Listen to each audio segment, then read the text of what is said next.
Welcome to this episode of Consider It Blacklit. I am Kim, your host, and for those of you tuning in for the first time, Consider It Blacklit highlights films, television programs, and stage plays that feature African Americans up front and behind the scenes. We also discuss social issues as it relates to some of these programs and how they may or may not impact our communities. So thank you for tuning in, and we hope you continue to tune in each week.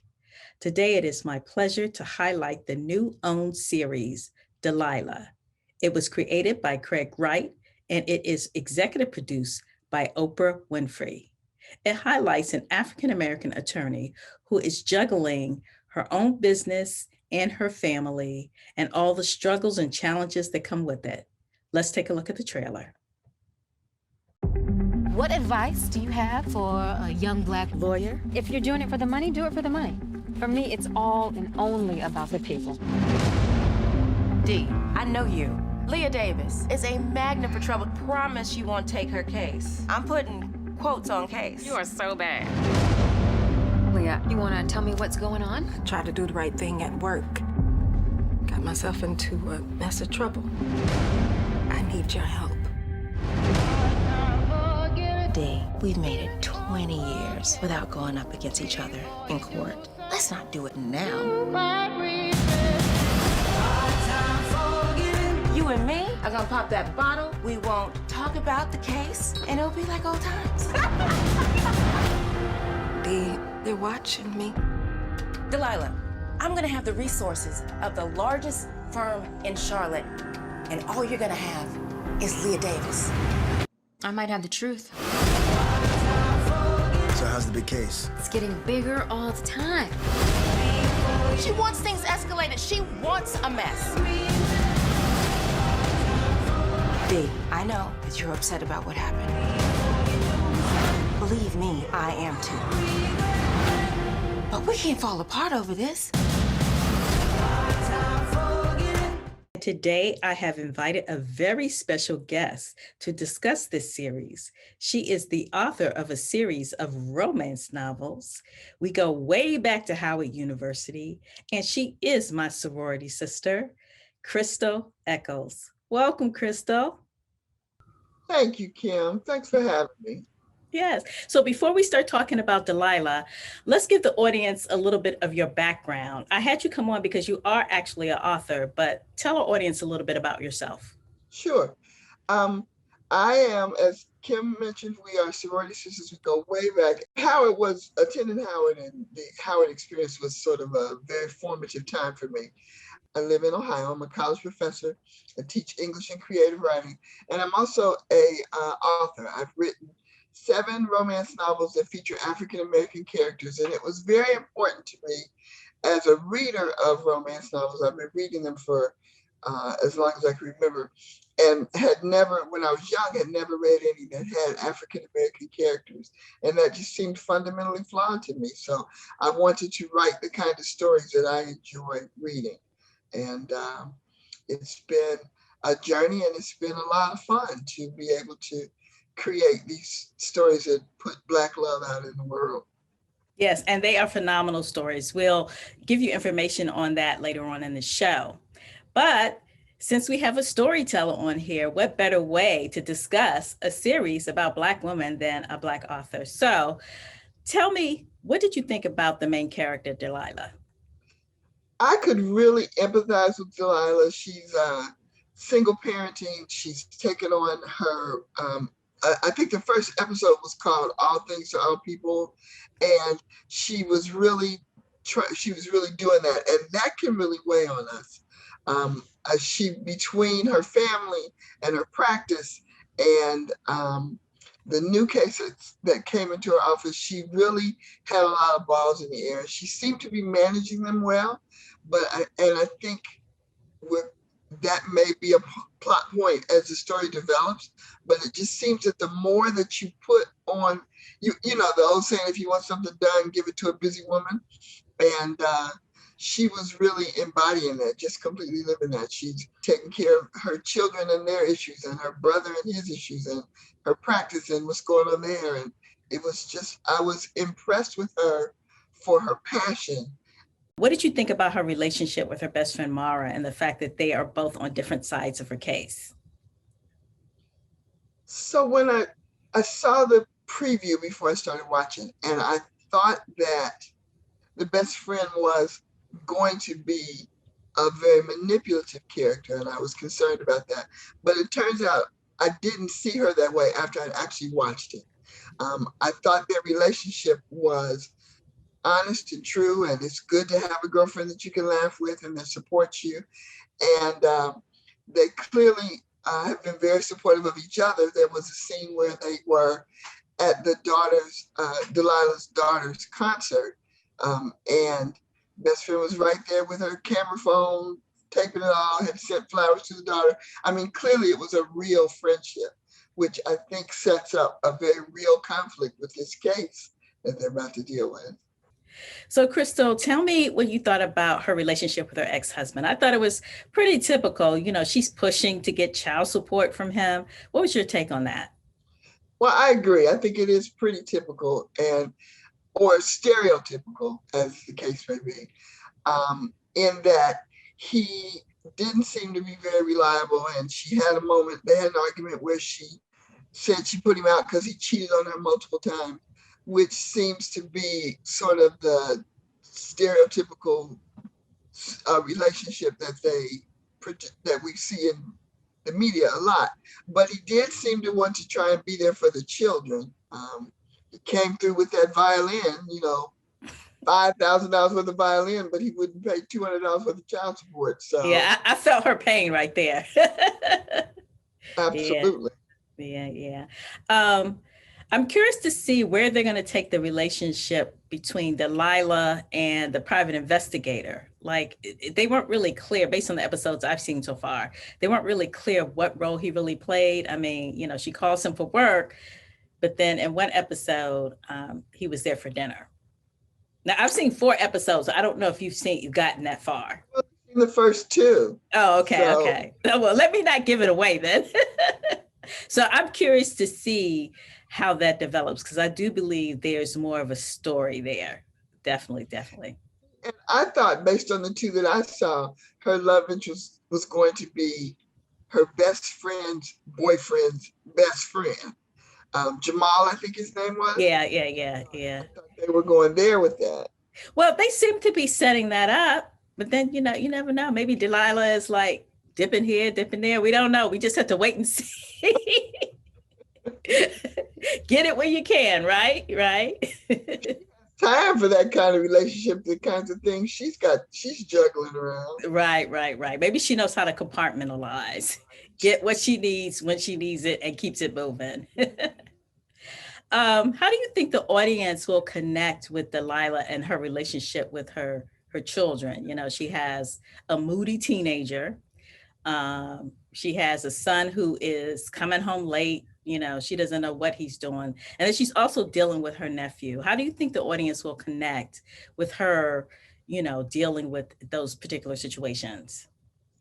I think the women in the audience, certainly women with children, will completely connect and understand, because there's a lot of pressure, particularly when you are a single mother, to, you got to bring home the bacon and fry it up in the pan and take care of everybody.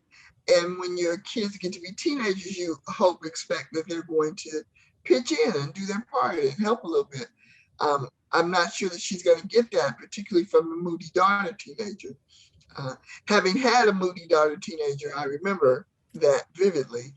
But I think that they seem to be really good kids, though.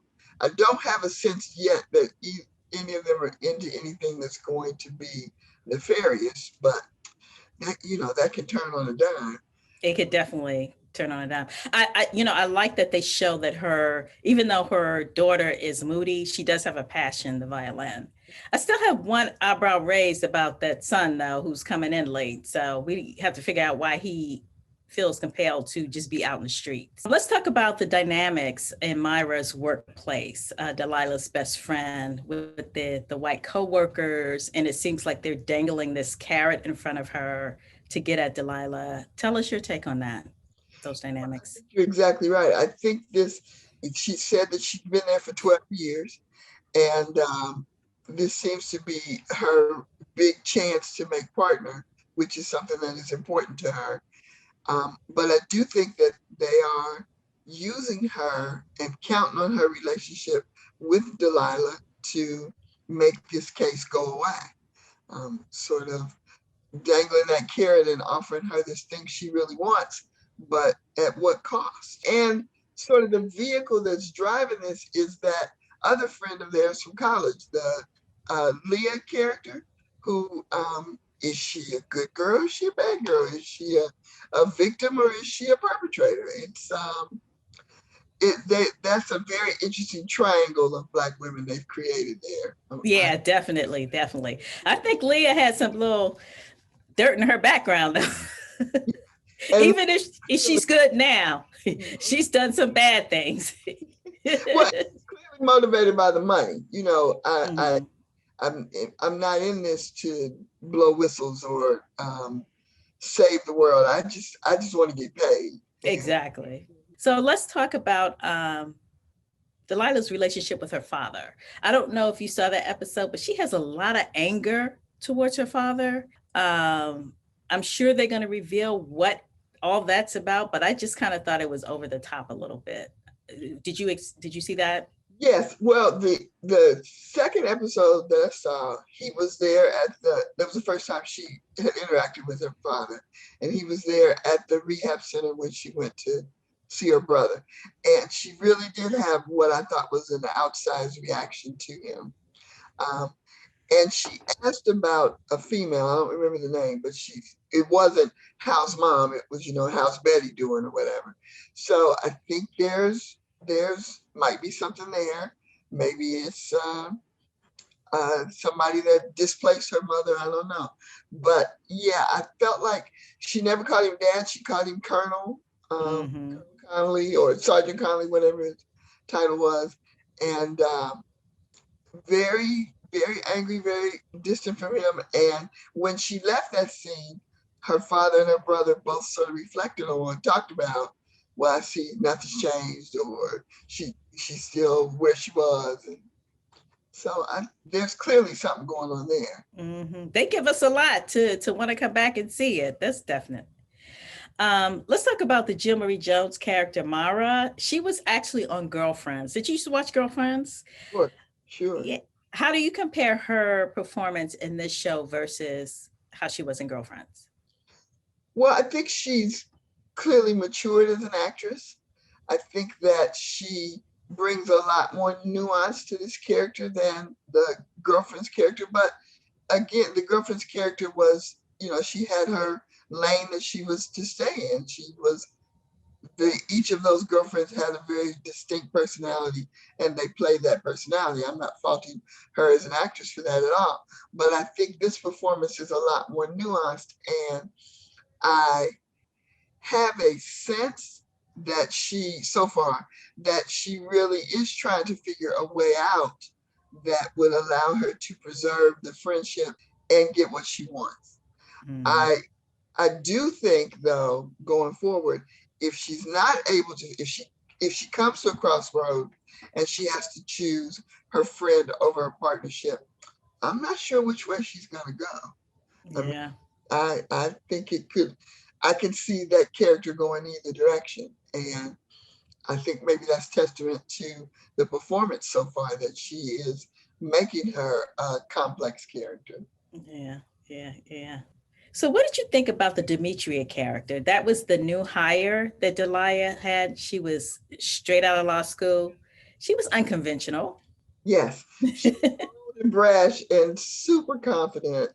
And I thought sort of over the top, a little too much, until she pointed out that mistake that Delilah's assistant had made with the form, which really impressed me, as apparently it did Delilah.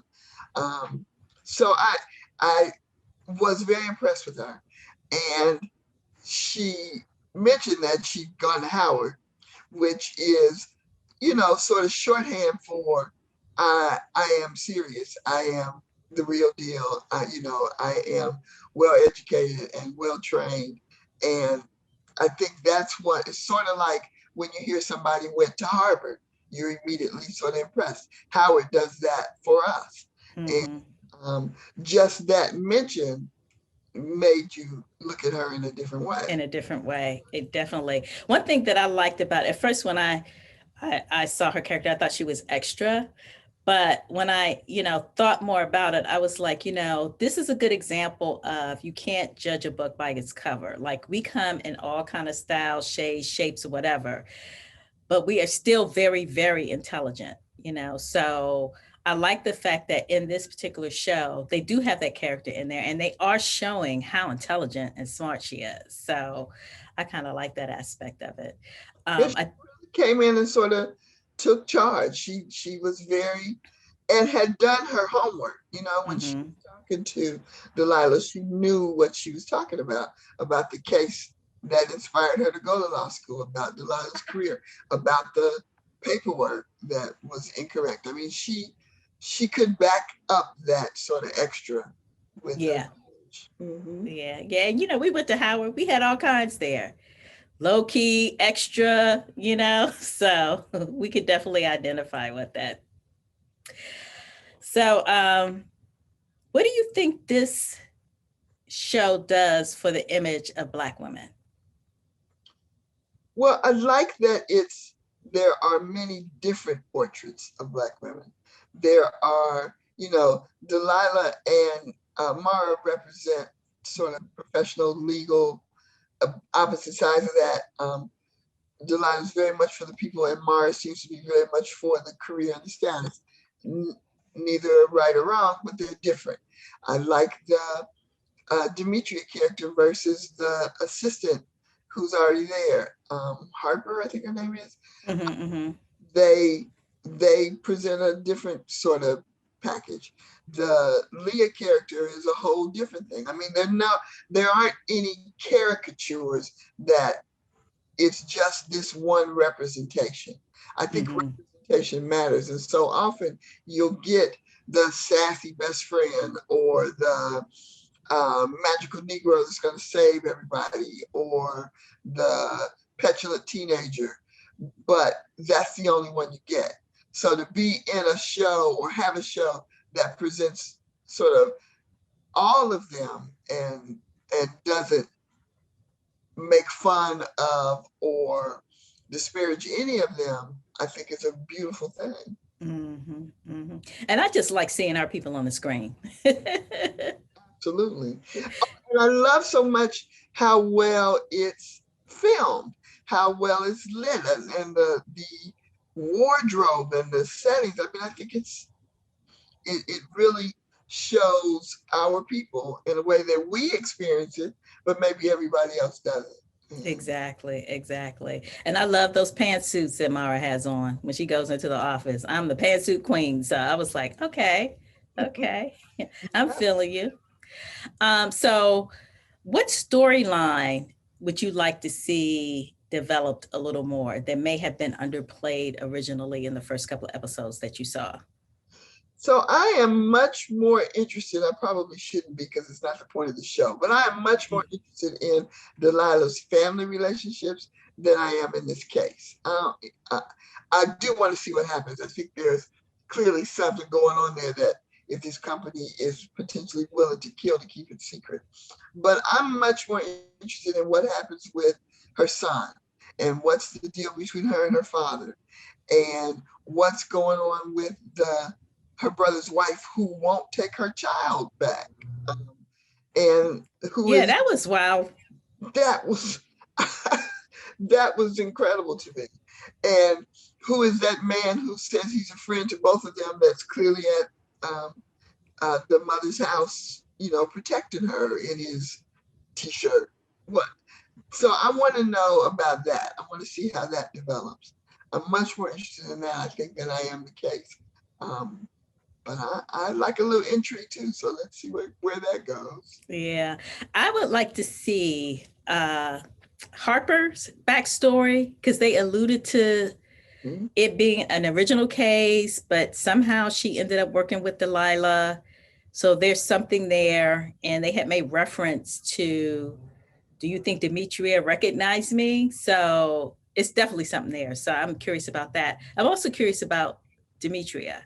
You didn't see all the episodes that I saw, but they did give us a little carrot that there is some major drama there. Okay. So yeah, so just kind of be on the lookout for that. Demetria has, it's more to her than what we see. So I'm really, really interested in seeing that.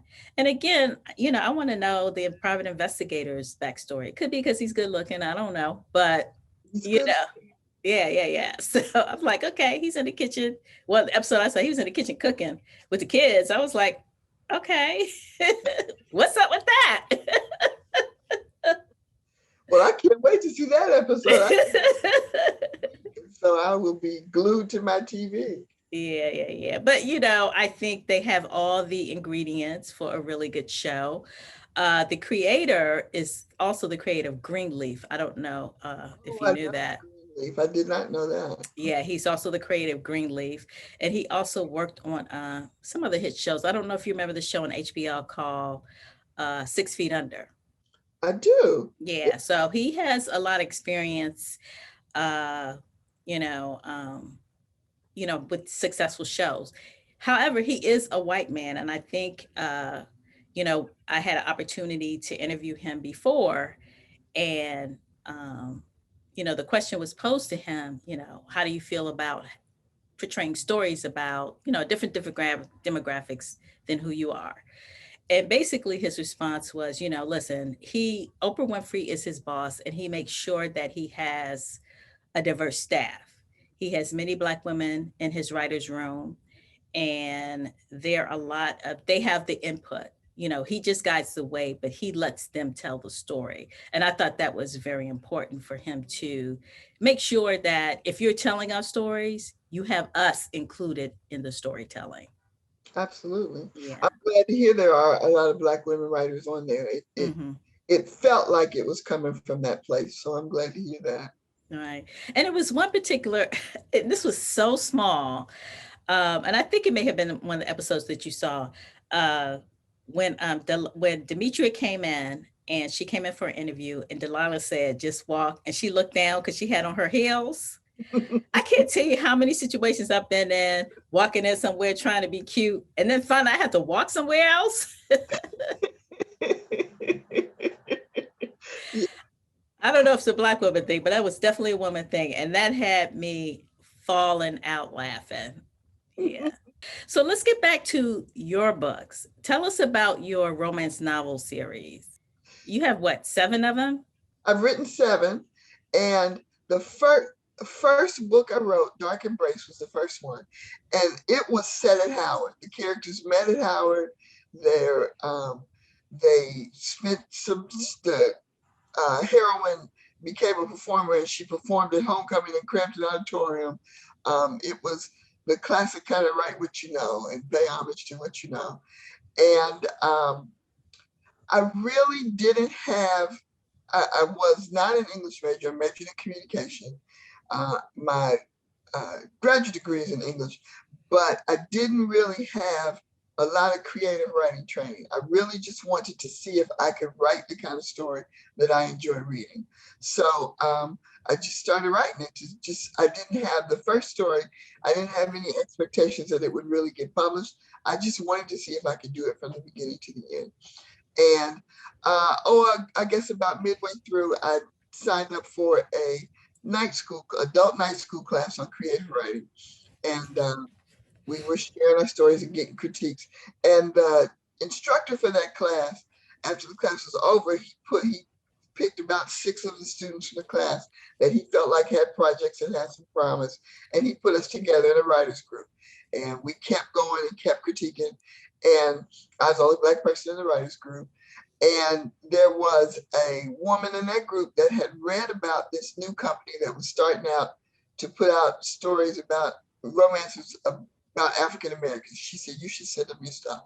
And I thought, no, because I had sent it to a bunch of other publishers by then and had just been soundly rejected everywhere I went. So I was like, no, I'm not doing that again. And they were proud of me. And so I did. I sent it out. And I remember vividly because I had gone to the post office to mail it, and it was Columbus Day and the post office was closed. So I had to send it out the next day. But I sent it out beginning of October. By the end of November, they had contacted me. It was Odyssey Books. They had contacted me. And by the start of that next year, we had signed a contract and they were going to do the book. I was very excited about that. Oh. And it was a big gap between the first book and the second book for me writing. And by the time I finished the second book, Odyssey had gone out of business, but there was a new publisher, Arabesque, that had picked them up, started doing romances with African-American characters. And the woman from Odyssey gave me the editor's name and number at Arabesque. So I rehearsed what I was going to say and practiced for a couple of days. I worked on my nerve and I finally called her and I was prepared to leave a voice message. And she answered the phone and it kind of threw me completely off. And so I'm stumbling and I say, "Hi, my name is Crystal Wilson Harris." And she said, "You wrote Dark Embrace." Blew me away. I was like, yeah. She said, "Do you have anything else?" I said, "Well, as a matter of fact, I do." And so she bought my next couple of books. And it's just been a complete joy to be able to tell the stories. Well, Crystal, I cannot wait to read your next book. And for our audience who would like to see her previous books, you can find them on Amazon. Just search under her published name, Crystal Wilson Harris. That's our time for today. And until next week, consider yourself Blacklit. Thank you.